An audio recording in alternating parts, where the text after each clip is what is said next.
are they going? They mentioned a mage and... a name?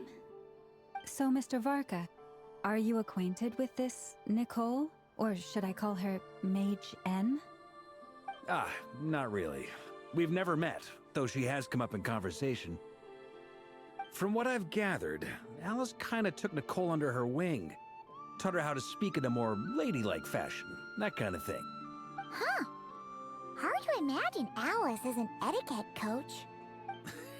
Yeah, Alice is a larger-than-life personality, I'll give you that. But then again, that's why she's able to draw such an eclectic mix of people into her inner circle. If I remember correctly, being an interesting person is actually one of her main entry requirements. So, if you ever wanted to join the Hexenzirkel, I'm sure you'd both be eligible to apply. Hey! Don't go around making promises on Alice's behalf. I wouldn't dare. I'm just trying to paint a picture of the Hexenzirkel for you. Okay, sure. Anyway, since none of us have ever met Nicole, how are we supposed to find her? We can't just go up to every woman in sight and ask, "Hey, are you Nicole?" Maybe something she's wearing will give it away? Like, a windbloom pinned to her chest or something.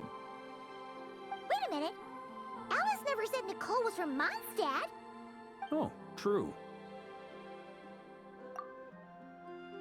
That would be... this young lady, then?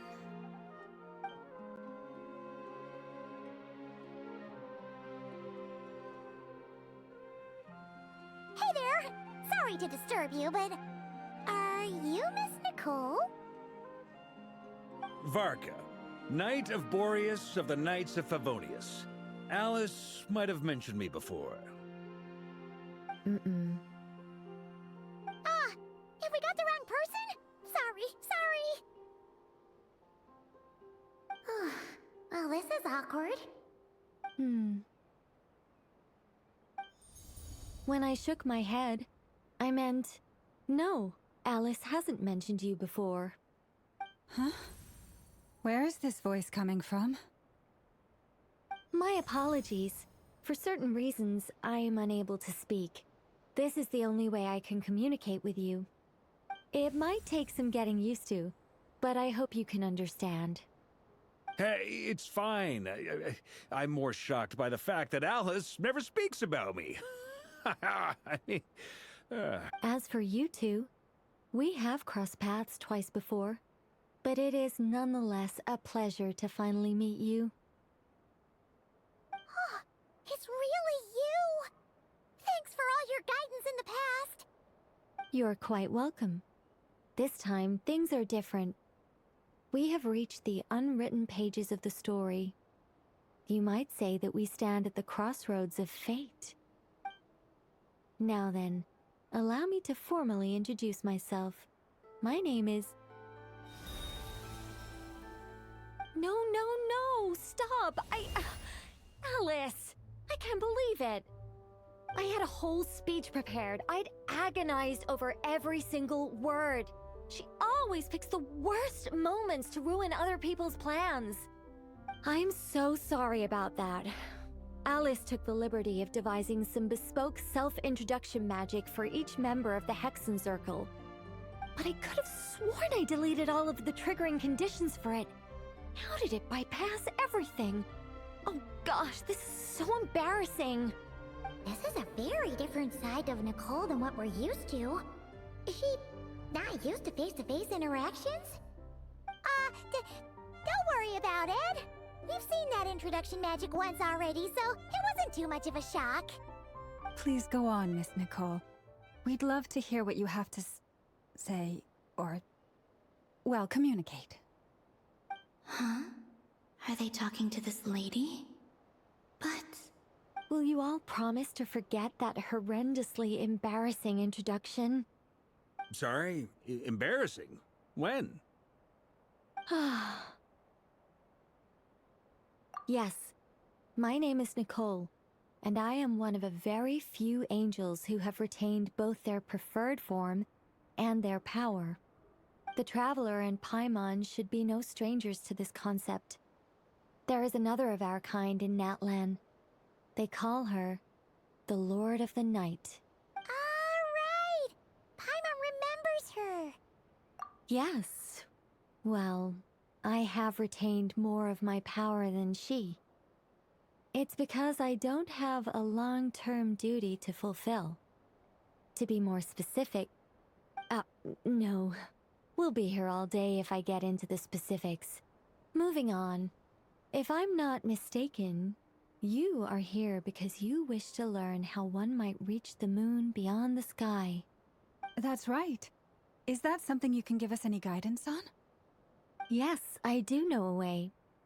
It began with the Hyperboreans, who lived after the War of Funerary Flame. Blank looks. Maybe I should start with the background of the war. Or maybe not. It shouldn't be an issue. I'll fill in the gaps for you when we have more time. Anyway, after that war ended, the three moons retreated to beyond the false sky. The Hyperboreans were humans I once aided. They accepted the civilization and creations bestowed upon them by the angels. But despite accepting many blessings of the angels, many among them still held on to their faith in the moons. They were reluctant to accept the new order. Even after the War of Funerary Flame, they sought to contact the moon goddesses beyond the sky and receive their guidance. But all three had passed away by that point. This mage has a unique method of communicating. Is she talking about the moons? Yes, but they did not know. And so, still they prayed for the moon goddess's mercy. After building titanic structures that consumed vast amounts of Kuvaki, at last they glimpsed the moons and heard their voices.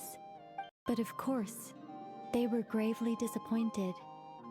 For it was then that they realized the three moon goddesses were dead.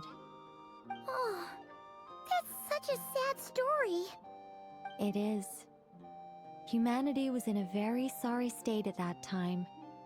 The angels who had once aided them were gone, and the War of Funerary Flames had left them homeless and destitute. Just a second, I gotta ask. How relevant is all this history to the task at hand? Well, I mean, it's... Okay, it seems we've drifted into irrelevant narrative waters. It's been a while since I've had the chance to speak inside someone's head. As soon as I got started, I lost control, and the words just flowed out like a waterfall. What I'm trying to say is... Right, yes, that's it. The relevant part is the ritual created by the Hyperboreans. The fact that they bypassed the false sky and saw the true moons implies that they successfully built a connection between Teyvat and the outside world. Which means, with enough Kuvaki and a sufficiently stable connection, it should be feasible to send one person over the border. Okay, so they built some kind of portal? Oh, yes. A portal. Yes. Is something wrong? You sound disappointed. I just didn't expect you to summarize it so well. It turns out I could have said all that in one word, if only I'd managed to think of it. No, please, it's fine. This is invaluable knowledge. I'll be sure to record and preserve everything in writing. Oh, really? Well, in that case, I suppose I could backtrack and add some more detail. I did gloss over a few things so far. Whoa, whoa, whoa, time out. Let's summarize what we've got first.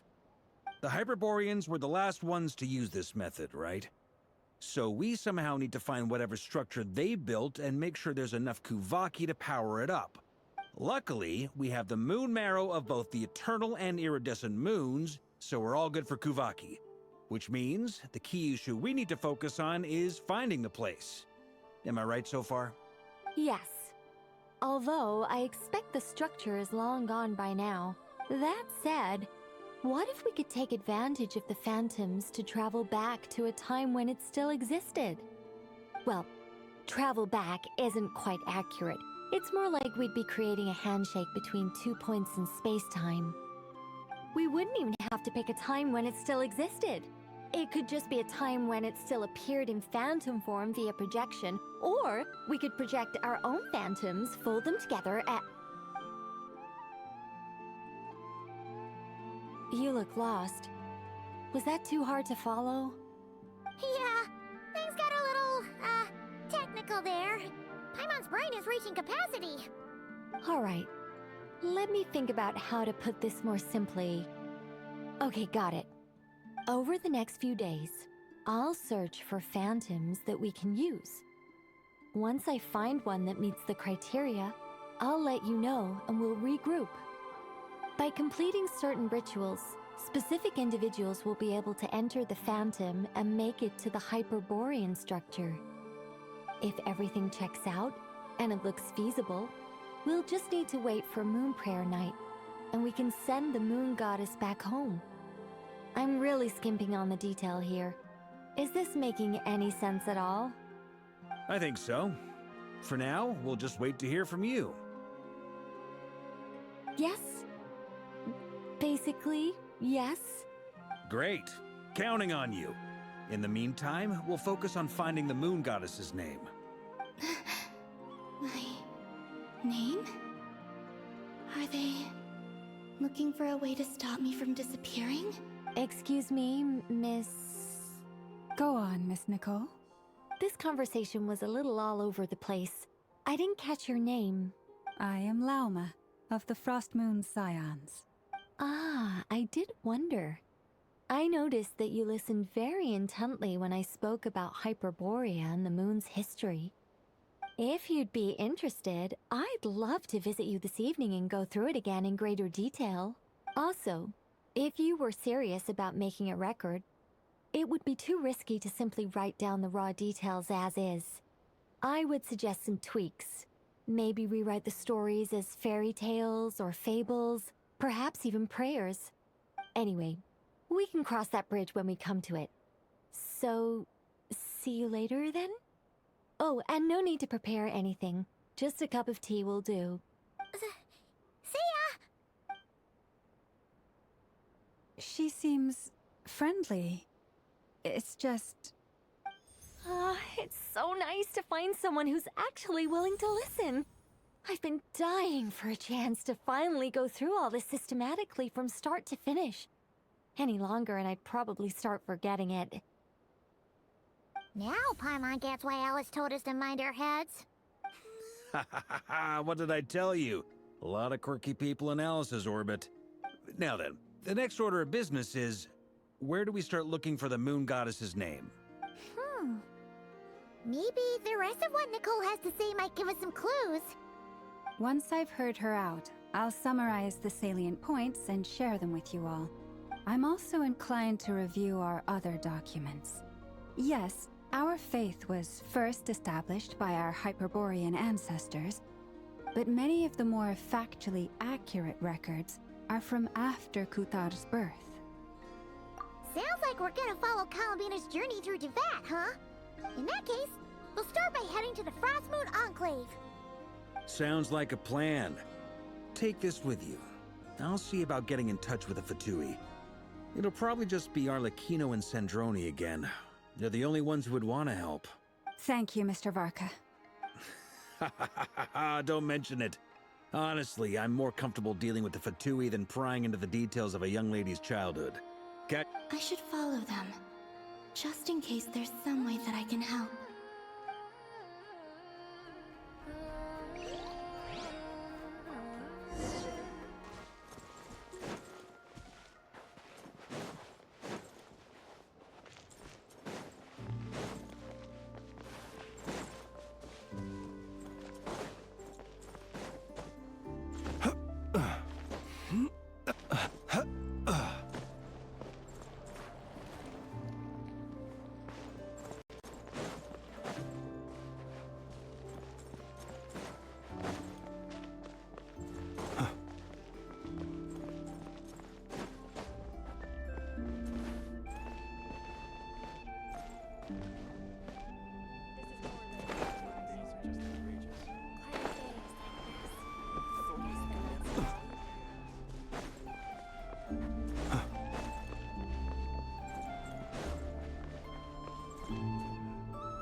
A while ago, I took the time to organize all documents in our possession that pertain to Kutar. What you see here is the material I consider reliable. Hmm? You're saying there's unreliable material too? Yes. Most of the information we have was transmitted through an oral tradition. Inevitably, some of her stories were mythologized and deified over the years through countless retellings. That's why I organized them into reliable and unreliable. There's no sense seeking answers in history unless we can ensure the veracity of the historical record. Makes sense. Alright, let's take a look through.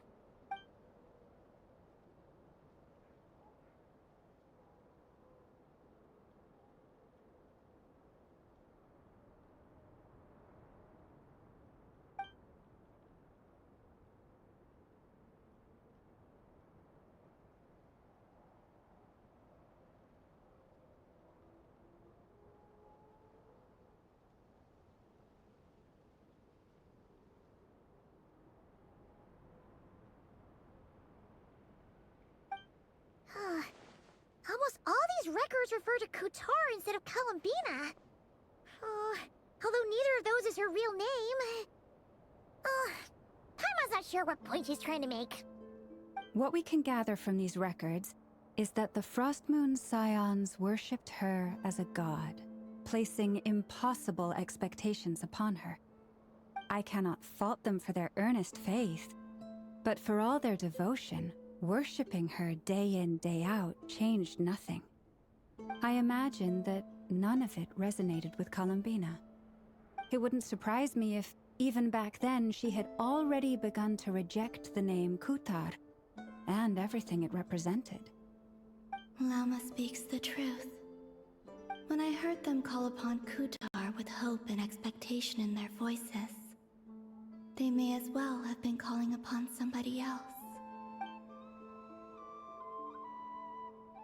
Well, that's a bit complicated. I looked at the level of detail, perceived authenticity, prose style, and how realistic their portrayal of Kutar seemed to be. Amongst the Frostmoon Scions of today, only I know of her existence, and I alone have spoken to her face to face.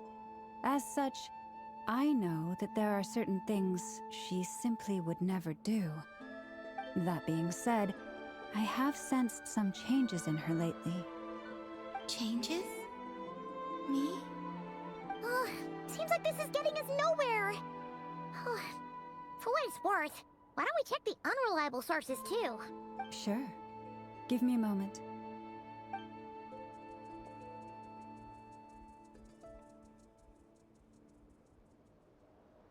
Exerting but a fraction of her divine might, Kutar sheared a great mass from the snow-capped mountain and cast it into the sea, upon whose surface shone the mirror image of the moon. Thus was formed the island of Hisi.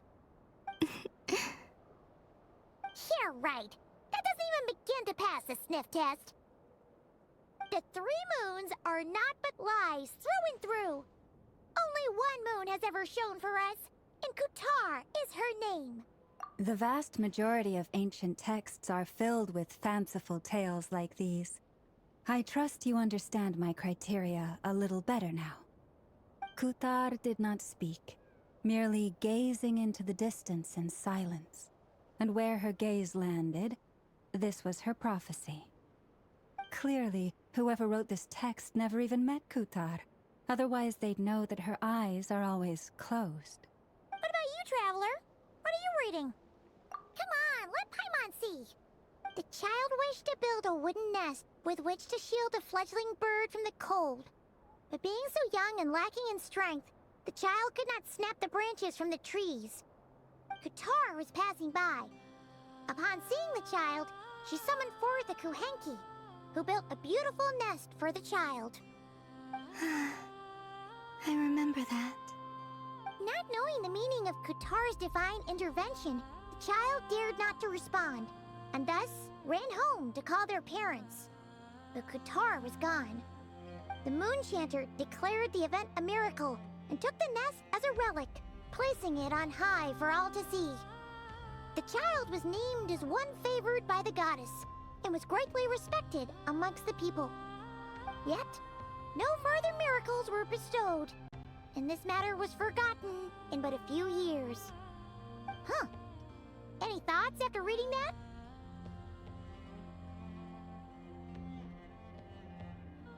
Yeah. Columbina probably just wanted to join the kid in making nests. Ah. I'd originally considered this a fabrication, because Kuthar did not perform any similar actions in subsequent records.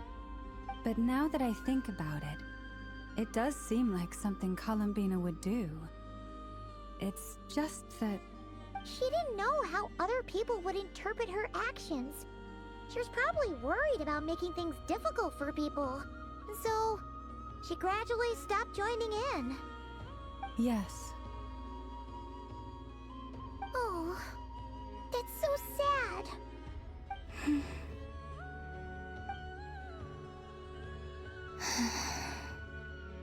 And now, I can make no such gestures of warmth, even if I want to.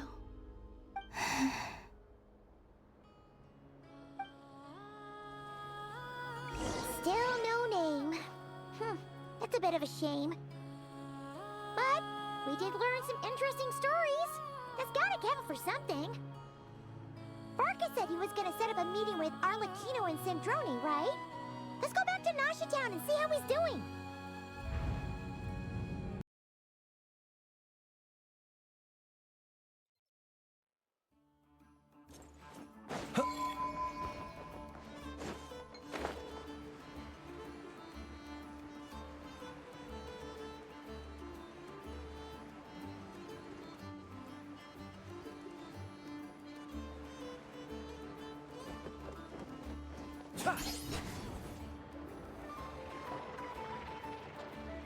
Let's see. There's Varka. Oh, and it's Durin and Albedo too. Yeah, this is pretty much the same place we bumped into each other last time. I convinced them to stick around a little longer. We were all waiting on people, so I figured having a little company would help pass the time. Ah, so you've been waiting for us? Sure does. Now you're back, we can go meet up with them together. How'd your investigation at the Frost Moon Enclave go? Well, we didn't find out Columbina's true name. But apart from that, it went pretty well. Aha, just as well that I didn't tag along then. I'm sure our moon goddess wouldn't want every man and his dog knowing all about her private life. Still, desperate times, desperate measures, I guess. Someone had to do it. So, Varka was waiting on us, but what about you two? Are you waiting for Alice? Oh, no. We already met with her. We discussed that experiment I mentioned to you last time. Oh, and she also handed me this communication device. That's right. I understand she informed you about the relationship between the phantom phenomena and Teyvat's borders, yes? She wants me to help her with some more experiments on that front. She said that she'll contact me through this device with more information. Ah, I see. Following instructions and making observations. Pretty common research method. Takes me right back to Albedo's lab. Wait, then who exactly are you meeting? Someone you know. Albedo's met him too. But I don't think Miss Lauma or the Grand Master have been introduced. Introductions are overrated, especially in cases like this. It's you! So, it's not like the academia has prohibitions against going abroad. Also, I applied for leave. I've been writing to Hat Guy since obtaining a human form. I've already brought him up to speed on everything that's been going on in Nod Krai. Hat guy? Turns out, I actually have heard that name before. Oh? Then why did you react the same way I did? I only knew the name, not the fella.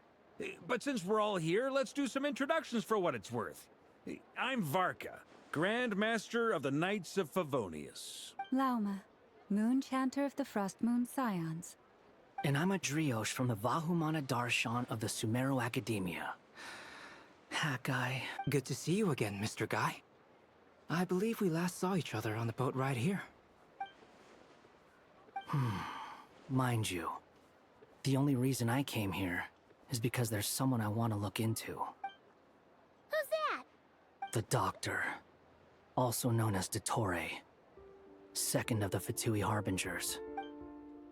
From the tone of your voice, it sounds like there's bad blood between you. I was reviewing our archives and noticed that a lot of information about him was missing. Left a bad taste in my mouth.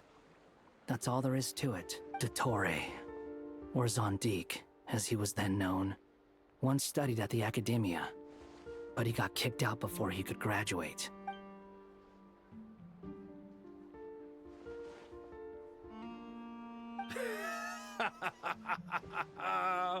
So the Harbinger's #2 man is a college dropout? How embarrassing for them. Last we heard, he was planning something. We actually heard that a few times before, even coming to Nod Krai. But we haven't seen a trace of him since we got here. He only appears when something interests him. For all we know, he might have left already. But the fact he did something here at all is worth noting. It'll fill a couple extra lines in his file. Why does it sound less like a file you're writing and more like a criminal record? Anyway, we were just about to meet 2 of the other Harbingers. Want to come along? You might learn a thing or two about him there. Sure. Even though they're harbingers, well, they're old acquaintances of ours, so, you know, when you talk to them, try to be... I got it. The Frost Moon Scion's relations with the Fatui remain tense. Forgive me if I do not attend. In that case, we'll continue assisting Miss Alice with her experiments. Good stuff. Everyone's having a fruitful time. All right, we better get going. I'll lead the way.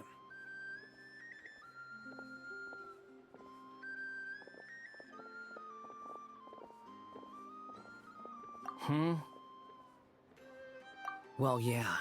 That's obviously part of it. But I'm not the only one who has a score to settle with him. Neither you, nor Lesser Lord Kusanali, nor I want to see him meddling with things again. What's the hurry? Don't worry. Pigeons always know which way home is.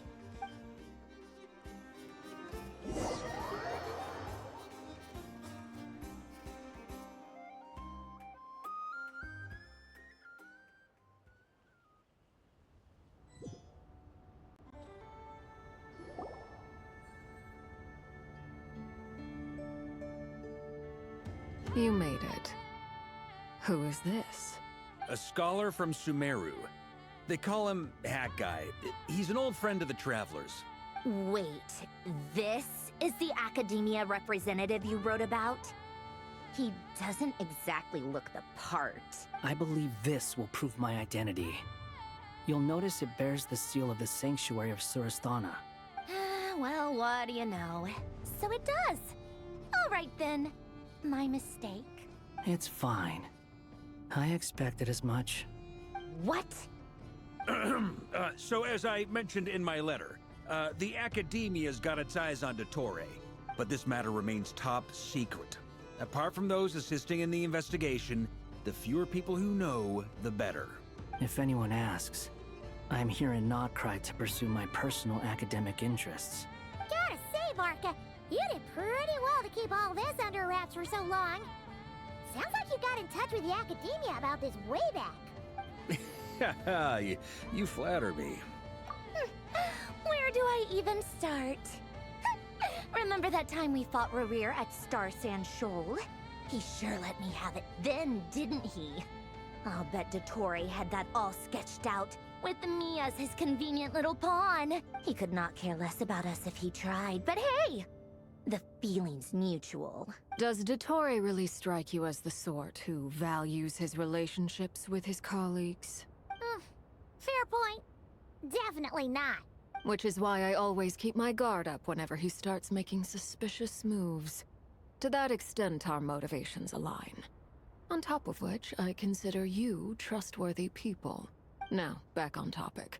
In the wake of the Reikir of Solnari episode, Sandrone and I grew suspicious about Dottoro's complete inaction during the entire affair. So we tried to find out what he'd been up to, but unfortunately to no avail. He never lets anyone in on his plans. The more he cares about something, the more secretive he gets. Indeed. Perhaps he believes that by keeping a low profile, he can avoid trouble. But that trick isn't going to work on his colleagues. Yeah, I mean, he's been researching the ancient moon's remnants. And he's been trying to get his paws on the moon marrows. Only an idiot would believe he doesn't have something more planned. With this in mind, I returned to Snezhnaya and relayed my thoughts to Her Majesty the Tsaritsa, entreating her to have him recalled. That's pretty direct. Did the Tsaritsa agree? Yes. I made it abundantly clear that the Fatui's business in Nod Krai is almost concluded, and we do not need 3 harbingers in this territory. Her Majesty concurred. Accordingly, Dottore has returned at her orders. I imagine he is continuing with experiments, which no one besides he would ever have any interest in. Common sense might mean nothing to him, but he's not stupid. He knows that no good can come from opposing the Tsaritsa. Smarts alone won't get him all the way. He needs the Rooster's resources and Regrator's Mora, both of which the Tsaritsa can strip from him by waggling a finger. But doesn't he have a track record of publicly following orders while going against them in private? He probably has it down to a fine art by now. Wouldn't put it past him. We worked together on a research project once. Only briefly, but it was enough to show me that we're fundamentally different people. He has no interest in doing things methodically, stage by stage. His thoughts jump all over the place, and the moment his curiosity is satisfied, or he gets the results he wants, he disappears. The only similarity we share is that, once we set our minds on doing something, we will see it done, whatever it takes. Oh, we definitely saw some of that in your battle with Rerir. You got so competitive. Ugh, do not remind me. Then I believe we all concur. Dottore will not simply give up. Fantastic. Now this is turning into a whole day of unpleasant memories. Ugh. Are you talking about the moon marrow stuff? He also strikes me as the kind of person to disregard experimental regulations, ruin all the equipment, and go way over budget. Then leave the first person he can find to deal with the fallout. Exactly. This one time, he was running some high-temperature experiment and the substance exploded. But does he care? No. He orders his subordinates to open the device so he can observe the results, which causes the gas inside to leak out. That gas was poisonous. If I hadn't been there, who knows how many people might have died. And after all that, he left while I was still cleaning up after his mess. What a waste of time, he said. A waste of time? The nerve! He wasted my time! You've been bottling that up for a while, huh? Hat guy, I must say, you seem awfully familiar with internal Fatui affairs. Especially when it comes to Dottore. Thank you, Lady Harbingers, for providing such valuable information. I have no other questions for now, so I'll be on my way. Wait, what? You're just gonna leave? You're welcome to join if you want. Ugh. Just when Paimon thought he'd finally mellowed out. He makes quite the impression. I'll say. I've met tons of headstrong people, but not many of them would join me in bad-mouthing Dottore. Anyway, back to the main agenda. Varka, you said that Columbina has gone missing? Or rather, disappeared. Yeah. We're working on building a connection between her and this world.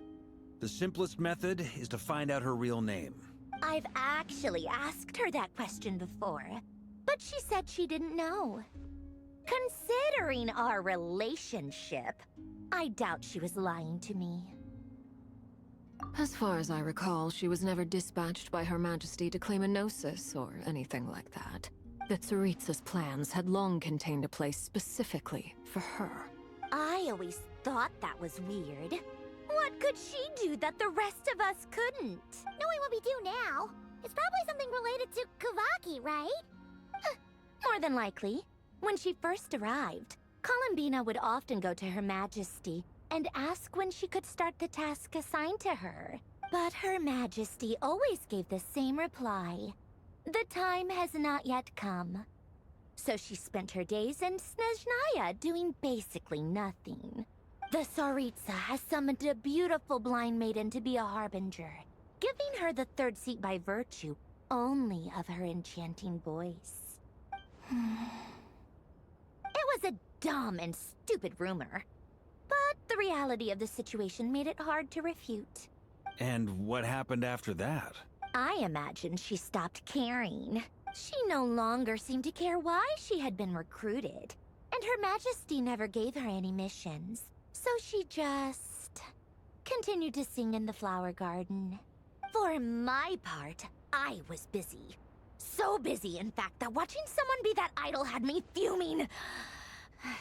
But still, I got the sense that she had long been used to a life of other people claiming she was needed when she wasn't. I just felt that having a place to stay would cost me something eventually. And so I waited quietly for the day that I would have to pay the price. And on the other end of that spectrum, you had me. Someone once told me that I had the lousiest work and the toughest luck. That's a good way of putting it. I forget who said it, but those words have always stuck with me. But you've done your job exceptionally well all this time. Because at heart, you are a conscientious person. What is it? Something come to mind?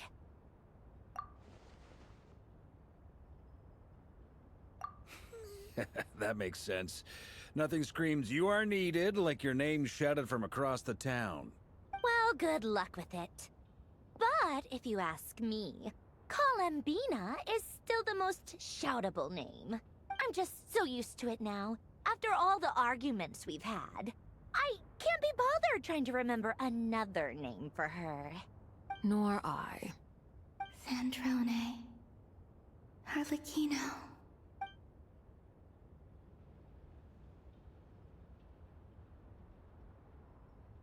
Huh! It's a Sealy! Does that mean Nicole has news for us? Ladies, I thank you for your hospitality. If the chance ever comes up, I definitely owe you both a drink sometime. I'm sure it will. You can make your own way out. Heck, you've been here enough times, you probably know your way around better than I do. Okay! Time to do what adventurers do best!